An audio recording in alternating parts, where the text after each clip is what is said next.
안녕하세요. H채널의 한창훈입니다. 반갑습니다. 2019년 3월 25일 비트코인 및 암호화폐 차트와 뉴스 시간을 시작하도록 하겠습니다.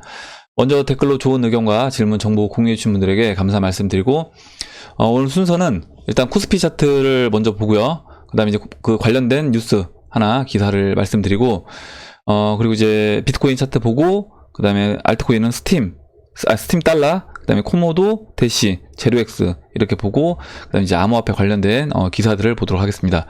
그럼 먼저 바로 시작을 해보도록 할게요. 일단 코스피 차트를 말씀을 드릴 건데 제가 이제 코스피 차트 말씀드리는 이유는 이제 오늘 구독자분께서 이제 질문해 주신 내용들 중에 두 가지가 비슷한 이제 질문이 있었어요. 뭐냐면 이제 최근에 주식시장이 앞으로 이제 올라갈 거니까 유동성이 풀리면서 주식시장 올라갈 거니까 이 부분에 대해서 얘기하는 이제 전문가들이 있는데 그 부분에 대해서 그게 맞는 의견인지 이제 질문을 해주셨고 제가 이제 오전에 답변을 드렸고 이제 거기에 첨부해서 부가적으로 지금 오전에 이제 다우지수만 말씀을 드렸고요. 코스피 차트를 이제 제가 보는 시각을 말씀드리도록 하겠습니다. 일단 코스피 차트 지금 월봉 차트예요. 월봉 차트고 보시는 것처럼 이 로그가 적용이 됐습니다. 로그 적용된 상태에서 이렇게 제가 채널을 그렸는데 보시면 98년도 IMF 때랑요. 그리고 2008년도 서프라임 때 그리고 그 저점을 있는 라인을 이렇게 그려보면 2015년도에 이미 이제 코스피는 이 추세 라인을 이탈을 했습니다. 이때 이탈을 했어요. 이탈해서 이제 빠져 있는 상태고 여기서 이제 보시면 빠져 있는 상태에서 오히려 이 추세 라인을 맞고 저항 맞고 이제 눌러진 상태입니다. 눌러진 상태에서 빠졌는데 이 위치가 어떤 모습이냐? 제가 이제 2008년도 제가 이제 2007년도 말에 주식시장에 들어와서 2008년도 초에 그때도 이제 이와 비슷한 이야기를 했던 전문가들이 굉장히 많았다라고 얘기를 드렸어요. 뭐냐면 그때도 마찬가지로 2080포인트 정도까지 코스피가 올라가고 거기서 조정을 받아서 한 1500포인트 정도까지 빠졌습니다. 이때 보시면 좀 확대해서 보여드릴게요. 이때 보시면 이때 2008년도 2007년도 말 이렇게 코스피가 상승을 해서 거의 100포인트 아니 2080포인트까지 상승을 해줬고요. 그 이후에 이렇게 하락을 했습니다. 하락을 해서 1590포인트까지 빠졌어요. 빠지고 나서 반등을 했습니다. 반등을 해서 다시 1919 이 정도 라인까지 올라왔어요. 이때 올라오고 나서 눌러줄 때 이때 이제 어떤 주장이 굉장히 많았냐면 제가 이거 생생하게 기억을 하는데 이때 이제 코스피는 이제 한번 1500 바닥을 지지를 받았고 그 이후에 지금 다시 상승하고 눌러준 이후에 이제 다시 돌파해서 전고점 2100을 넘어서 상승할 거다 이렇게 얘기를 했습니다. 근데 이제 그때는 저도 뭐 이렇게 차트를 제가 볼 줄 알고 이런 상태가 아니었기 때문에 코스피가 얼마나 이제 비싼 영역에 있었는지를 몰랐죠. 제가 지금처럼 차트를 볼 줄 알았다라고 하면 당연히 제가 주식을 다 정리했겠죠. 근데 이제 그때는 그런 차트를 볼 수 있는 눈이 없었기 때문에 저도 이제 그때 주식을 사서 갖고 있었습니다. 갖고 있는 상태에서 이렇게 하락을 다 맞았는데 지금 보시면 이때랑 큰 차이가 없다는 거예요. 이때랑 똑같다라는 거죠. 어떻게 보면 지금도 이렇게 올라왔습니다. 올라와서 2600포인트까지 상승을 해줬고 하락을 했어요. 이 하락한 모습도 거의 흡사합니다. 지금 제가 월봉으로 해서 모습이 이제 정확하게 디테일하게 보이지 않는데 주봉으로 해서 이제 제가 지난번에 한번 설명드렸어요. 하락 우파가 나왔고 그 다음에 쌍바닥을 찍고 올라왔다. 이때도 마찬가지로 쌍바닥을 찍고 올라왔고 물론 이제 여기서 반등한 폭은 이때 2008년도에는 한 20% 정도 반등을 했습니다. 근데 지금은 그 정도까지 반등 못했고 11% 정도 반등하고 지금 다시 꺾였어요. 그럼 무슨 얘기냐면 저는 제가 이제 이때 말씀드렸습니다. 여기서 추가적으로 더 올라올 수 있다. 한 22% 뭐 이때 올라왔던 것처럼요. 반등할 수 있지만 반등하더라도 반등할 때마다 매도 관점으로 접근해야 된다라고 말씀드렸죠. 이미 왜 그러냐면 이제 2015년도 이때 이 추세 라인을 꺾였을 때 이미 이제 코스피는 어떻게 보면 이제 이 채널 상단부까지 가기 힘들어진 그런 상황이었던 겁니다. 물론 여기서 뭐 이렇게 어떻게든 유동성으로 끌어올려서 뭐 올라갈 수도 있어요. 근데 올라갈 수 있지만 이 유동성으로 끌어올려서 올라가는 이걸 가지고 내가 여기서 상방에 배팅해서 수익을 낸다. 저는 이거는 위험하다는 겁니다. 그리고 이제 여러 가지 이것뿐만 아니라 이제 2015년도에 미국 10년물 국채 가격 꺾인 거 그걸 본다라고 하면 이미 이제 시장은 그때 이후로 저는 그때 이후에 이제 상승은 어떻게 보면 약간 개인들을 꼬드기기 위한 그런 상승으로 이제 보고 있습니다. 이 상승을 말씀드리는 거예요. 그렇다라고 하면 이제 지금은 이제 정리를 해줘야 되는 상황인 거고 여기서 이제 빠진다라고 하면 어디까지 빠질 수 있느냐? 코스피는 이번 오는 하락은 제가 이제 IMF 때보다 더 큰 충격으로 이제 올 수 있다고 말씀드렸고, 그렇다라고 하면 이 채널 하단부까지는 충분히 빠질 수 있다라는 거예요. 그럼 채널 하단부가 얼마냐? 지금 이때입니다. 이때 IMF 때. 그럼 여기서 지금 현재 만약에 2020년 초부터 올해 말부터 금리 인하를 본격적으로 시작한다라고 하면 2020년 하반기 한 9월 달쯤에는 주시장이 빠질 것이고요. 그렇다라고 하면 2020년 한 9월쯤에서는 보시면 채널 하단부가 한 77, 1090, 거의 한 1100포인트 정도로 이제 보시면 될 것 같아요. 그래서 이 정도 라인까지는 열어놓고 있어야 된다. 이 정도까지 빠질 수 있구나. 그러면 지금에서 거의 이제 반토막 나는 수준인 겁니다. 반토막 나는 수준인 거고, 왜 이렇게 부정적으로 보느냐. 유동성이 풀리면 주식시장 올라갈 수 있지 않냐. 제가 이제 오전에도 말씀드렸지만, 유동성을 푼다는 것 자체가 지금 2100포인트에 다우도 마찬가지고요. 코스피도 마찬가지고, 나스닥도 마찬가지입니다. 지금 이렇게 주가가 높은 상황에서, 나스닥도 마찬가지로 주가가 높은 상황에서, 여기서는 이제 명분이 없다는 거예요. 나스닥도 보시는 것처럼 지금 이 위채널에 있었던 부분은 이 닷컴 버블일 때, 이때 빼고는 이제 이 채널 아래, 지금 이 채널 아래서 거의 다 놀았습니다. 그럼 이 아래서 놀았는데, 지금은 이 채널 중반부 위에 올라와 있는 상태예요. 그래서 지금은 이제 고평가 영역이다. 고평가 영역인 거고, 고평가 영역이라고 하면 당연히 나스닥도 이렇게 아래로 빠질 수 있는 겁니다. 지금 7600인데 나스닥 같은 경우는 채널 하단부가 3000이에요. 3000이기 때문에 나스닥도 이제 반토막 날 수 있는 거고, 저는 이제 코스피도 마찬가지로 보고 있습니다. 그렇게 이렇게 보고 있는데, 이렇게 그러면 유동성을 금리 인하를 한다거나 양적 완화를 하려면 명분이 있어야 되는 거예요. 명분이 있어야 되고, 명분이란 게 뭐냐면, 야, 우리가 지금 이렇게 주식시장이 안 좋은 상황이니까 돈을 풀어서라도 주식시장을 부양시킬게, 이렇게 얘기를 했을 때 사람들이 그래, 니들 돈 풀어서라도 주식시장을 끌어올려줘, 이 얘기가 되는 거죠. 만약에 지금처럼 코스피도 뭐 2100포인트에 있고요. 나스닥도 지금 뭐 거의 최고점에 있는 상태입니다. 7,000 지금 600, 7,600 이렇게 있는데, 종가가 7,600이네요. 7,600에 있는데, 이런 7,600에 달하는 거의 최고점에 있는 위치에서 여기서 그냥 양적 완화를 하겠다, 이건 말이 안 되는 거죠. 그러면 결국에 명분이 그 양적 완화의 어떤 명분이 생기려면 당연히 주식시장이 저는 급락을 해야 되고, 빠지고 있는 주식시장인 상황에서 그때 이제 페드에서 양적 완화 카드라든가 뭐 금리 인하 카드를 꺼내 들 겁니다. 그렇다고 하면 금리 인하가 본격적으로 시작되기 전부터 저는 주식시장은 미리 이제 선반영돼서 빠질 거라고 보는 거예요. 그렇다고 하면 당연히 미리 정리를 해야 되겠죠. 그리고 여기서 이제 보시면 오늘 이제 기사가 나왔는데, 보겠습니다. 3월 25일자 오늘 기사고요. 상장사 일단 비적정 의견, 투자자 혼란 가중. 대형 회계법인 중심으로 회계 감사 깐깐해져서 증권사도 예상 못한 감사 결과 신뢰도 도마에. 2018년도 회계년도에 비적정 의견을 이렇게 됐습니다. 코스피, 뭐 금호산업, 아시아나항공이 이번에 지금 방금 전에 기사에서 아시아나항공 채권에 대해서 지금 그 부적절 의견이 나왔죠. 그리고 플러스 바이오팜, 그 다음에 의견거절 이제 시단 나왔고요. 코스닥은 이렇게 많이 있습니다. 보시면 시장에서는 이제 예상치, 좀 더 키워볼게요. 글자 크기를. 시장에선 예상치 못한 회계법인이 감사 의견 거절이 쏟아져 투자자들의 혼란이 커지고 있다. 대형 회계법인을 중심으로 회계감사가 어느 때보다 깐깐해진 영향이다. 상장사 부실회계 감사에 대한 회계법인의 책임이 커지자 감사 수위가 높아졌다는 분석이 나온다. 조금이라도 미심쩍은 부분에 대해서는 긍정적인 시선보다는 부정적인 측면에서 기업을 몰아붙이고 있다는 불만이 커지고 있다. 이게 불만이 아니라 이제 이렇게 IFRS로 이제 국제 이제 회계 기준이 바뀐 겁니다. 그 회계 기준에 맞춰서 어떻게 보면 이제 회계 법인들도 이런 감사 보고서를 제출할 수밖에 없는 거예요, 지금. 그래서 보시면 금감동 전자공시 시스템에 따르면 현재까지 총 22개 기업이 의견 거절, 한정 등 비적정 의견을 받았고요. 여기에 이제 아시아나항공이 한정 의견을 받는 사태가 발생되면서 시장에 지금 충격을 줬습니다.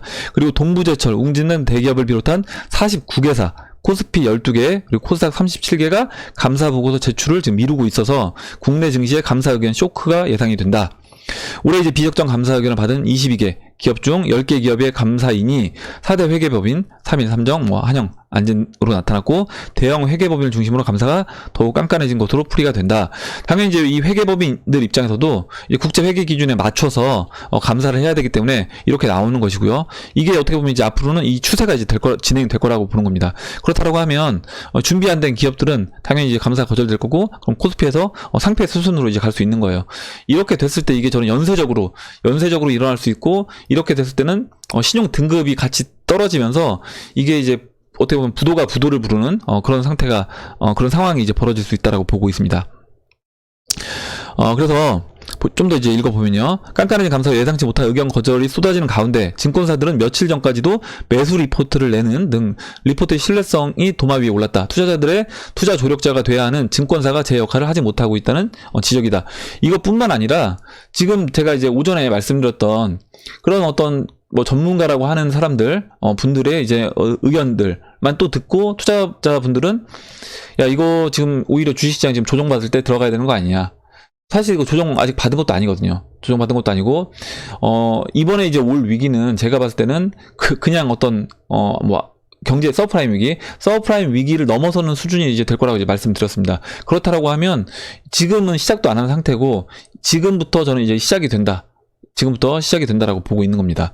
그럼 당연히 주식을 들고 있어야 될 게 아니라 매수해야 될 게 아니라 정리를 해야 되는 거죠. 올라올 때마다 정리하는 입장으로 이제 봐야 된다. 저는 주식시장은 그렇게 보고 있습니다. 그럼에도 이제 뭐냐면 또 많은 뭐 전문가라고 하는 분들이 물론 이제 의견은 다를 수 있는데 많은 분들이 또 이제 이 부분에 대해서 매수 사인을 계속 내고 있기 때문에 저는 이제 이게 굉장히 좀 우려가 된다라고 보고 있어요. 지금 증권사에서도 며칠 전까지도 매수 리포트를 냈다라고 하잖아요. 이런 부분이 이제 문제가 되는 겁니다. 심지어 이제 라이트론 같은 경우는 감사 의견 거절 공시가 나오기 3일 전에도 긍정적 내용의 이제 보고서가 나온 거예요. 네, 그래서 A증권은 보고서를 통해 올해 5G 통신장비에 대한 투자가 본격화되면 광 모듈 사업 부분 매출이 큰 폭으로 상승할 것이라는 전망을 내놨다. 이런 식으로 이제 진행이 되고 있는 겁니다. 그래서 이 부분에서 각자 준비를 해야 된다. 그리고 이런 의견들 주식시장 좋다라고 이제 보는 의견들 분명히 있는데 이 부분에서 좀 더 이제 객관적으로 볼 필요가 있다. 시장을 그렇게 보고 있어요. 예, 그럼 이제 일단 주식시장 얘기는 여기까지 하고요. 그다음 이제 비트코인 차트로 넘어가도록 하겠습니다. 예, 비트코인 차트를 보도록 할게요. 일단 비트코인 4시간 봉 먼저 보면 일단 4시간 봉에서 지금 제가 이제 말씀드렸던 보시면 202평선 갈색 202평선을 계속 이제 깨질 않고 있습니다. 이 저점과 저점을 이었던 그리고 이제 202평선과 맞물려 있다는 갈색 202평선과 맞물려 있다는 이 지금 추세 라인을 일단 훼손하지 않고 있기 때문에 그냥 홀딩하는 겁니다. 홀딩하는 거고 제가 말씀드렸던 것처럼 비트코인 차트만 본다라고 하면 지금 주봉에서 20주 이동평균선이 내려오고 있기 때문에 굉장히 좀 조심스럽게 보시는 분들이 많이 있어요. 근데 물론 이제 20주 이동평균선이 강하게 이제 하방 압력을 넣고 있습니다. 넣고 있지만 알트코인들을 본다라고 하면 알트코인들 흐름이 좋기 때문에 이 부분에서 비트코인 추세가 깨지지도 않았는데 여기서 이제 미리 겁먹고 손절할 필요는 없다. 저는 그렇게 보고 있고 여기서 이제 추가적으로 하락이 나온다고 하더라도 저는 지금 이 가격대는 지금 이 $4,000도 안 되는 이 가격대는 싼 영역이라는 거죠. 그렇다고 하면 당연히 굳이 여기서 내가 자르고 여기서 밑에서 받겠다? 저는 이거는 쉽지 않다라는 겁니다. 예. 그러면 당연히 그냥 홀딩해서 들고 가고 오히려 이제 매수 관점으로만 바라보시는 게 저는 좋다라고 보고 있어요. 그리고 이제 잠시만요. 비트코인 이제 주봉 차트에서 제가 한번 말씀을 드리도록 하겠습니다. 보시면 지금 이 빨간색이 20주선이고요. 그 다음에 이 초록색 이 50주선, 그 다음에 이 갈색이 200주선, 그 다음에 이제 검정색이 120주 이평선입니다.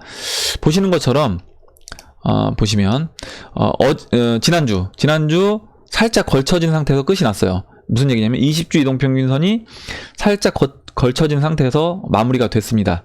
마무리가 됐어요. 그래서 일단은 20주 이동평균선에 완전하게 이제 안착했다라고 얘기하긴 뭐하지만 어찌됐든 깨고 음봉으로 장대 음봉이 나오진 않았기 때문에 일단은 20주선을 돌파를 했다. 그리고 이번 주는 자연스럽게 그냥 옆으로 눕기만 해도 일단 20주 이동평균선이 내려오고 있기 때문에 당연히 돌파가 돼 있는 상태인 거죠. 지금 현재는.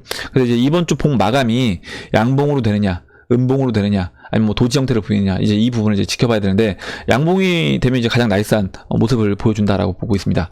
양봉이 돼주면서 그 다음에 4,200달러까지 넘어가 주면 좋을 것 같아요. 그렇게 보고 있고, 여기서 이제 흐름을 이제 예상해 본다라고 하면, 일단 4,200달러를 넘어가면, 그때는 저는, 지난번에 말씀드렸던 이 5,458달러, 이 라인이 지금 120주선이고요. 지금 초록색, 5,800달러가 이 지금 저항 라인이 있는 라인입니다. 그래서, 이 5,800달러 라인, 5,800에서 5,700 이 정도에까지는 저는 충분히 반등할 수 있다. 물론 이제 중간에 4,800달러 부근에 200일 이평선이 있습니다. 200일 이평선이 내려오고 있기 때문에 그 부분에서 이제 조정을 받을 수 있는데, 저는 그때는 조정을 받더라도 살짝 조정을 받고 반등해서 넘어가 줄 수 있다라고 보고 있고, 그렇게 된다라고 하면 흐름 자체가 여기서 이제 무너지지 않고요. 아까 그 추세 라인을 지키면서 올라가 준다라고 하면 이와 같은 흐름을 이제 보여줄 수 있는 거죠. 올라가지고 50주선은 이렇게 내려올 테고요. 내려올 테고 맞고 떨어지고요. 조정받고 조정받으면서 20주선 이렇게 돌게 평평해지면서 깊게 눌러주고요. 여기서는 이제 20주선을 깰 수도 있습니다. 2015년도 그림을 본다라고 하면 20주선을 깨고 내려올 수도 있어요. 이때는 2015년도에는 오히려 20주선이 아니라 그 일주일이긴 했지만 단기간에 200주 이평까지 깨고 이렇게 아래 꼬리를 길게 달고 올라왔습니다.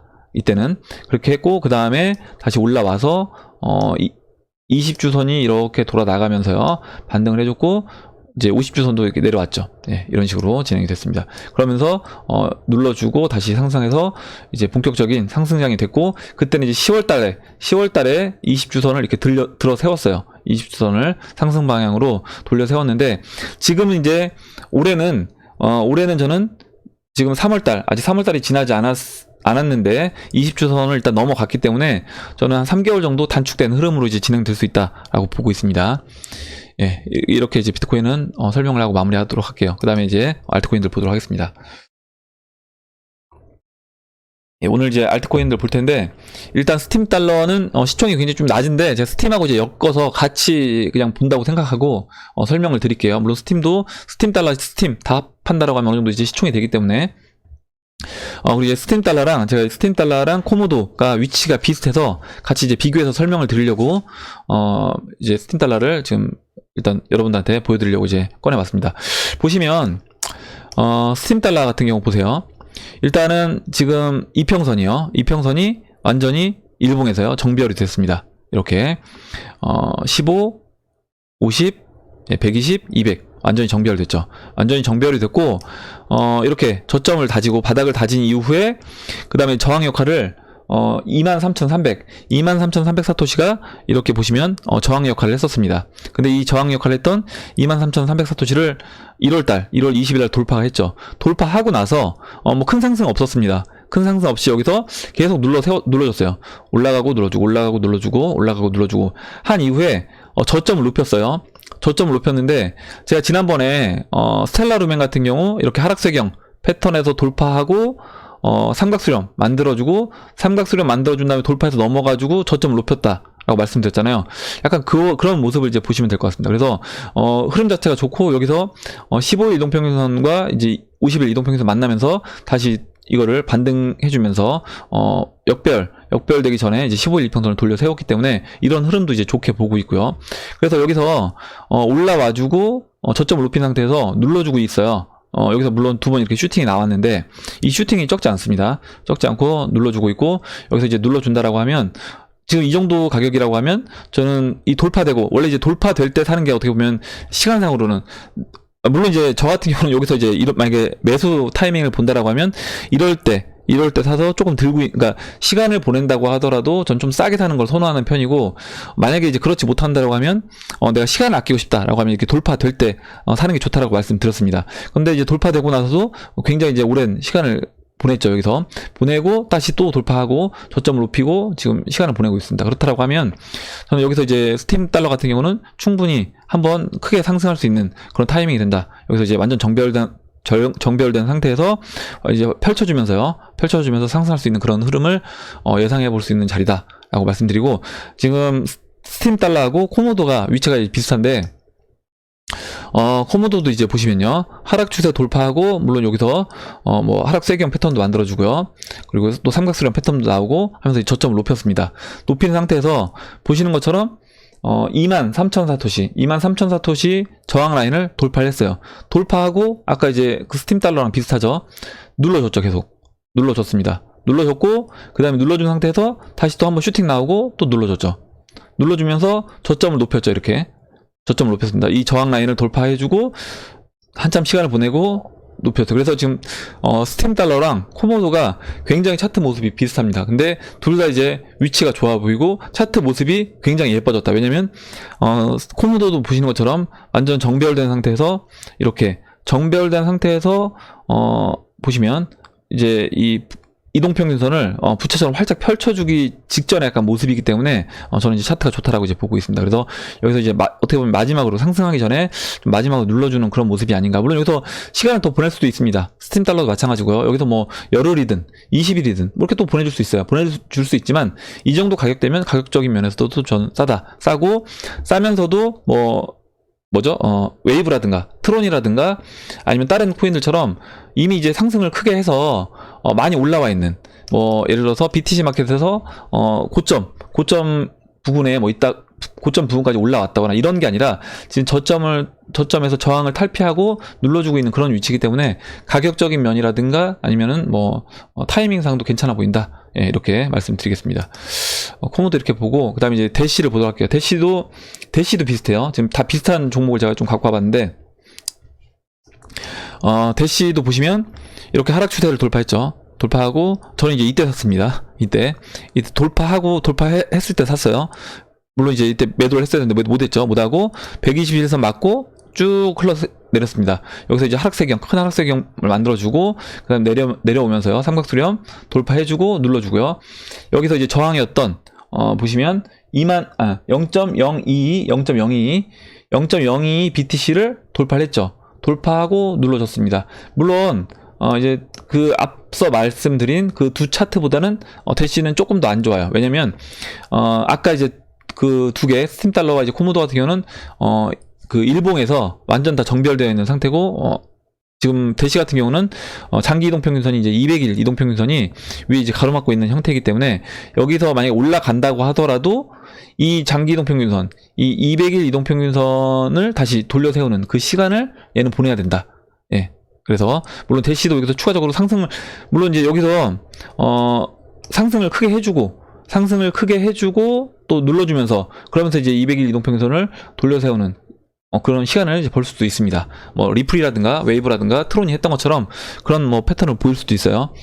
일단은 대시도 저항이었던 0.025 라인을 돌파해주고 지금 눌러주고 있고 여기서 이제 매개 지금 스팀 달러라든가 코모도 차트처럼 움직인다라고 하면 여기서 추가적으로 또 한번 올라가지고요. 또 눌러주면서 저점을 높인다라고 하면 시간을 좀 더 보낼 수 있습니다. 보내고 그 이후에 이제 또 움직일 수도 있겠죠. 그래서 이제 대시도 흐름 자체는 좋아 보인다. 왜냐면 거래량 실리면서 저항 돌파하고 그 저항 돌파한 다음에 라이트코인 같은 경우는 그 다음 목표치까지 쭉 상승해주고 쉬다가 또 올라갔잖아요. 근데 얘는 이제 돌파만 딱 시켜놓고 바닥에 딱 붙어있는 상태거든요. 그래서 돌파만 해놓고 바닥에 붙어있는 상태이기 때문에 가격적인 면에서도 괜찮아 보인다. 예, 이렇게 말씀드리겠습니다. 마지막으로 제로엑스를 이제 보여드릴 텐데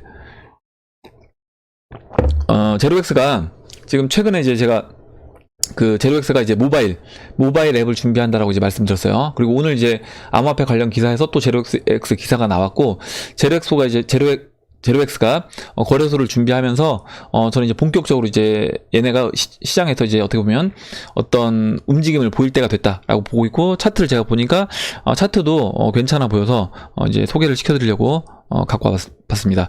일단 이렇게 하락세경 패턴에서 돌파가 된 이후에요. 보시면 지금 저항 라인이 7,400사토시예요. 7,400사토시 이렇게 이제 지지받고 저항 역할을 했던 7,400사토시 7,400사토시 이 라인을 지금 오늘 장 중에 돌파가 됐습니다. 돌파가 됐고 돌파만 해놓고 일단 윗골이 달리고 나서 좀 내려와 있어요. 그래서 흐름 자체는 나쁘지가 않고 여기서 이제 올라가 준다라고 하면 올라가지고 물론 아까 대시라든가 또 뭐였죠? 스팀달러 그리고 이제 코모도처럼 여기서 이제 올라와주고 또 쉬어줄 수 있습니다. 쉬어줄 수 있지만 언제 뭐 이렇게 이런 패턴으로 가든지요. 아니면은 그냥 돌파해서 뭐 라이트코인처럼 쭉 올린 다음에 여기서 쉴 수도 있기 때문에 그렇다라고 하면 얘도 마찬가지로 관심을 보일 타이밍이고, 물론 이제 또 이렇게 볼 수 있습니다. 여기서 이제 저항 맞고 쉬면서 이 지금 스텔라 루멘처럼요. 스텔라 루멘이 지금 그렇게 쉬고 있는데 스텔라 루멘 같은 경우는 이렇게 보시면 이 15일 이동평균선 올라올 때까지 지금 쉬어주고 있습니다. 그래서 뭐 그런 패턴으로 갈 수도 있고 여러 가지 이제 패턴은 다양하게 있는데, 일단은 흐름 자체는 나쁘지 않고 제로엑스도 지금 돌파 시도가 되고 있기 때문에 괜찮아 보인다. 예, 이 정도 위치면 저점도 높이면서 올라와 줬기 때문에 15일하고 이제 50일 이평선도요 골든 크로스가 나고요. 그래서 이제 여기서 이제 올라가 준다라고 하면 저는 지금 120일선 200일선, 물론 이제 200일선이 저항 역할을 할 수 있습니다. 여기 지지 라인도 있고 저항 역할을 했던 라인도 있기 때문에 근데 이제 여기 라인까지 돌파가 된다고 하면 저는 그 다음 목표치는 14,000토시예요. 14,000토시. 그러면 지금 7,484토시니까 상승 여력이 꽤 되는 겁니다. 예, 이렇게 이제 말씀드리고 이제 기사를 보도록 할게요. 예, 제로엑스에 관련된 이제 기사인데,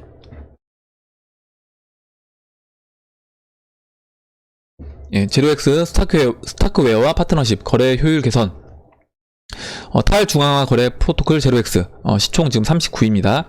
39인데 앞 안에 이제 보시면 뭐였죠? 그 스테이블 코인들이 최근에 이제 많이 시총 올라오면서 중간중간에 껴있기 때문에 그런 스테이블 코인들 제외한다라고 하면 거의 이제 30위 안에 이제 들어간다라고 볼 수 있고요. 제로엑스가 공식 사이트를 통해서 영지식 증명기술 개발회사 스타크웨어와 파트너십을 체결했다고 전했습니다. 이를 통해 제로엑스는 스타크 기술을 사용해서 500TPS 시정과 거래당 수수료를 1000가스 이하로 낮춘다는 설명이다. 해당 계획은 오는 4월 제로엑스의 테스트넷에서 시행될 예정이다. 나왔고, 스타크웨어가 지난번에 어떤 이제 구독자분께서 스타크웨어에 대해서 아느냐 물어봐 주셨고, 제가 이제 잘 모르는데 일단은 해시넷에 나와 있는 내용만 제가 말씀드리고, 혹시 이 스타크웨어 코인에 대해서 아시는 분 있으면 좀 답변을 달라고 했는데, 일단은 그때는 따로 이제 추가적으로 뭐 답변 해주신 분은 없었고, 다시 한번 이제 스타크웨어가 뭔지 한번 말씀을 드려보면, 익명성을 보장하기 위한 어떻게 보면 다크코인입니다. 영지식 스타크 기술을 사용해서 만든 프라이버시 보호 기술이고요.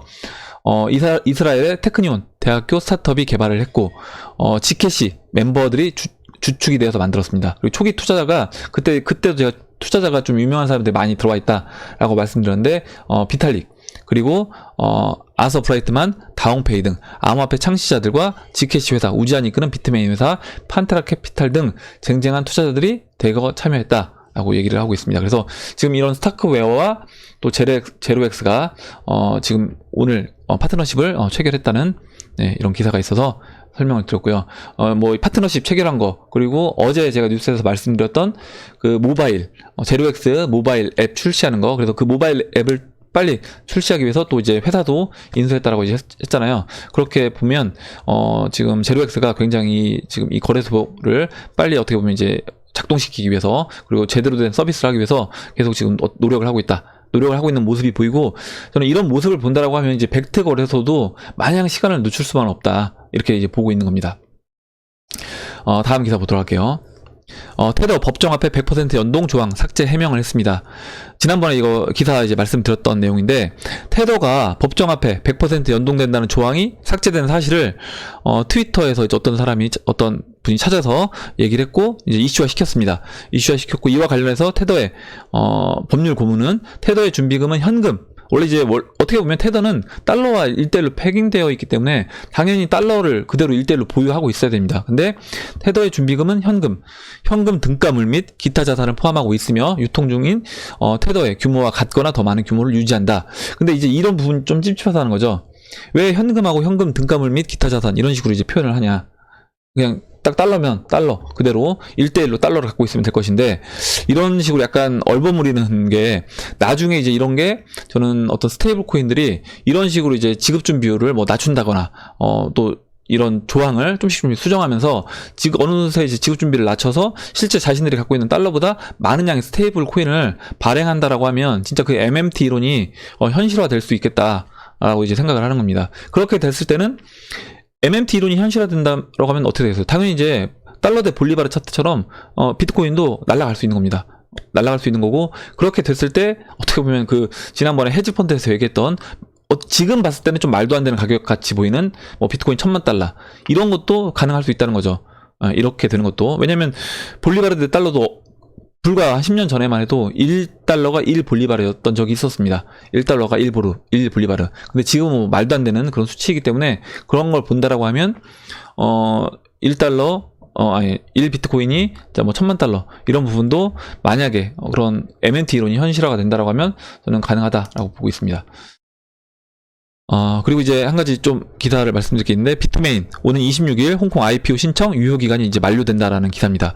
비트메인이 이제 홍콩 증권거래소에 IPO를 제출했었잖아요. 근데 이게 26일이니까 내일입니다, 내일. 그래서 이게 만료가 된다는 거고, 앞서 지난해 9월 비트메인은 홍콩 증시에 상장을 신청했는데 이후에 암호화폐 가격 하락되고 채굴업이 침체되면서 홍콩 이런 증권 거래소 같은 경우는 매출이 너무 한쪽에 편중돼 있다라고 하면 이 심사를 통과를 시켜주지 않는다라고 해요.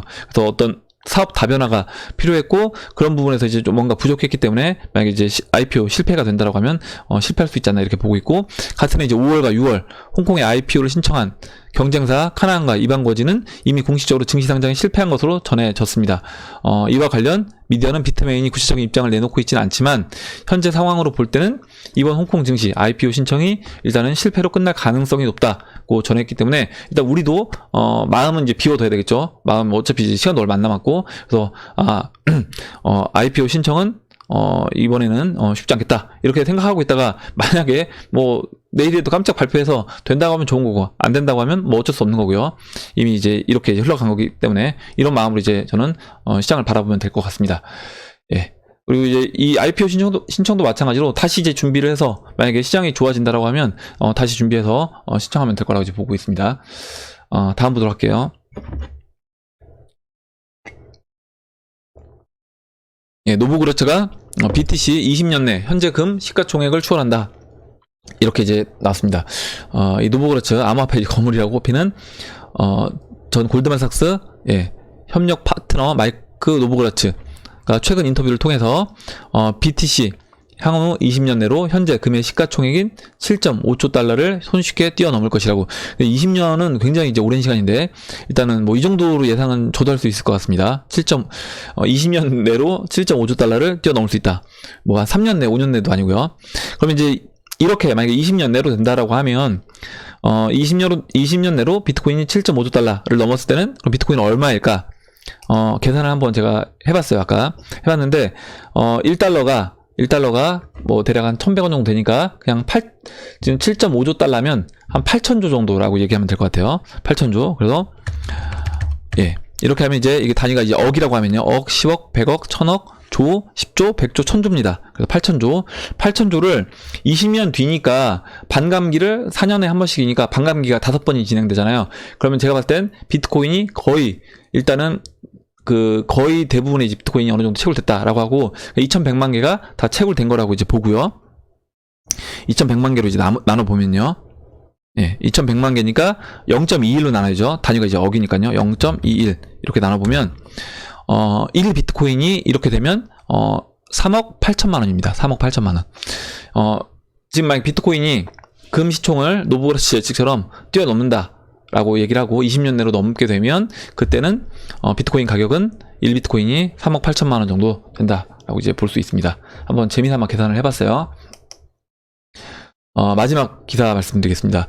닥터둠이 블록체인 BTC 부의 편중을 초래한다 라고 얘기를 했고, 닥터둠 누리엘 루비니가 자신의 트위터 계정을 통해서 블록체인은 민주주의 혹은 탈중앙화와 무관하며 탐욕에 가깝다고 지적을 했습니다. 그러면서 그는 비트코인과 같은 암호화폐 프로젝트들은 가난 혹은 부의 양극화를 해소하기보다 오히려 부의 편중을 초래하고 있다고 이제 부연 설명했다라고 했는데, 이 얘기가 저는 맞다라고 봅니다. 예, 이 이야기가 맞고, 실제로 앞으로 이제 미래에는 뭐냐면 더 이게 심해질 거예요. 더 심해질 거고, 나중에 비트코인 뭐 1비트코인 갖고 있는 사람들, 이 사람들 숫자가 진짜 우리나라에서도 어떻게 보면 손에 꼽을 수 있을 정도가 될 수도 있는 거란 겁니다. 왜냐면 비트코인 개수 자체가 워낙 이제 한정적인 개수이고, 지금 물론 비트코인 이제 들고 있는 분들이 많이 있지만 지금 이 가격대에서는요, 만약에 비트코인이 가격이 아까 이제 뭐 예상했던 대로 나중에 뭐 10만 달러 그리고 또 뭐 100만 달러 이렇게 가격을 넘어간다라고 하면 그 가격이 넘어가는 과정에서 손바뀜이 계속 일어날 것이고, 과연 개인들 중에는 이 비트코인을 들고 있는 사람이 몇 명이나 될 것이냐라고 보면 거의 대부분 이제 비트코인은 뭐 기관이라든가 돈 많은 사람들, 일부 사람들이 소수가 저는 갖고 있을 거다라고 보고 있고, 당연히 어떻게 보면 이제 그들 금융 세력들이 비트코인, 뭐 리플, 스텔라루멘 이미 자신들이 어느 정도 그 포지션을 취한 상태에서 그거를 앞으로 달러와 기존의 이제 법정화폐들의 어떤 자산들의 가치를 이쪽 암호화폐 시장으로 옮기는 그런 작업을 할 것이기 때문에, 그렇다라고 하면 당연히 저는 또 부가 이제 편중된 거다라고 보고 있고, 물론 이제 이 사이에서 뭐 여러분들과 저처럼 암호화폐 시장에 미리 이제 들어가 있는 사람들은 저는 충분히 이 기회를 잡을 수 있는 거고, 그렇게 된다라고 하면 어떤 부의 지도도 일정 부분은 저는 바뀔 수 있다라고 보고 있습니다. 예, 그럼 이상으로 2019년도 3월 25일 비트코인 및 암호화폐 차트화 뉴스 시간을 마치도록 하겠습니다. 오늘 나온 얘기들 중에 여러분들 뭐 궁금하신 거, 그리고 의견, 또 같이 얘기 나누고 싶은 정보 있으시면 같이 공유해 주시면 그 부분에 대해서 이야기를 나눠보는 시간을 또 가져보도록 하겠습니다. 예, 그럼 이상으로 영상을 마치도록 하고요. 영상이 도움이 되셨다면 좋아요와 구독 버튼, 그리고 알림종 버튼을 눌러주세요. 감사합니다.